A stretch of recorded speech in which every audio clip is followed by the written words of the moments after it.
Hey guys, welcome back to my channel. So ఈరోజు జరిగిన match వచ్చేసి ఎస్ఆర్హెచ్ వర్సెస్ కేకేఆర్.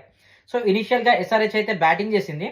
యాజ్ యూజువల్గానే SRH openers Abhishek Sharma and Travis Head ఎప్పట్లానే aggressive start అయితే ఇచ్చారు. బట్ అభిషేక్ శర్మ ఎర్లీగానే అవుట్ అయిపోయాడు. దాని తర్వాత వచ్చిన ఇషాన్ కిషన్ కూడా మంచిగానే బ్యాటింగ్ చేశాడు, మంచి నిక్లోనే కనిపించాడు. వాళ్ళిద్దరు అవుట్ అయిపోయిన తర్వాత ఆ కొలాబ్స్ ఏదైతే ఉందో చాలా భయంకరంగా ఉంది. ఎందుకంటే ఒక్క బ్యాట్స్మెన్ కూడా క్రీజ్లో నిలదొక్కుకోవడానికి ప్రయత్నించారు. సో వాళ్ళకు వచ్చిన స్టార్ట్ ప్రకారం అయితే వాళ్ళ ఇన్నింగ్స్ అయితే చాలా మంచిగా ఎస్టాబ్లిష్ అయి ఉండాలి అండ్ వాళ్ళ ఫినిష్ కూడా చాలా బాగా వచ్చి ఉండాలి. బట్ ఏ బ్యాట్స్మెన్ కూడా క్రీజ్లో నిలవడానికి ట్రై చేయలేదు. కేకేఆర్ బౌలర్స్లో వరుణ్ చక్రవర్తి ఎక్కడైతే తన ఫామ్ని కోల్పోయాడో మళ్ళీ ఐపీఎల్లో కంబ్యాక్ అయితే ఇచ్చాడు. అండ్ ఈ మ్యాచ్లో కూడా 3 వికెట్స్ అయితే తీసుకున్నాడు. అండ్ వాళ్ళ మిస్టరీ స్పిన్నర్ సునీల్ నారాయణ్ కూడా మంచి స్పెల్ అయితే పడ్డది. దాని తర్వాత బ్యాటింగ్ వచ్చిన కేకేఆర్ అయితే ఓపెనర్స్ మంచినే స్టార్ట్ ఇచ్చారు. ఫిన్ అలెన్ యాజ్ యూజువల్ అనే అగ్రెసివ్ స్టార్ట్ ఇచ్చాడు.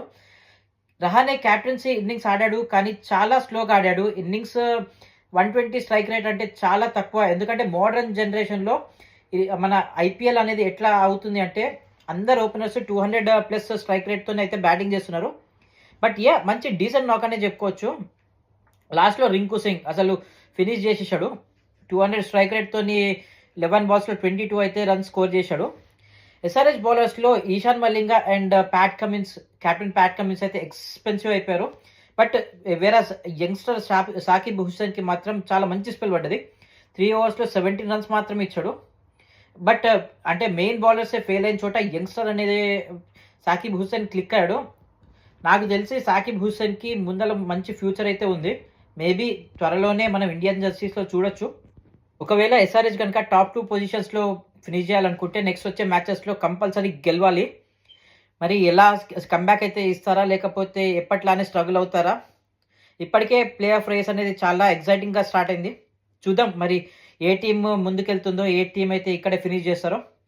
ఫస్ట్ 2 పొజిషన్స్లో పంజాబ్ అండ్ ఆర్సీబీ మాత్రం చాలా స్ట్రాంగ్ పొజిషన్స్లోకి వెళ్ళిపోయారు. నెక్స్ట్ ఉండే 2 ప్లేసెస్ కోసం చాలా కాంపిటీషన్ అయితే ఉంది. సో లెట్స్ చూద్దాం ఎవరైతే మంచి కంబ్యాక్ చేసి ఆ 2 పొజిషన్స్ని ఫిల్ఫిల్ చేస్తారో. See you in the next one. జై హింద్.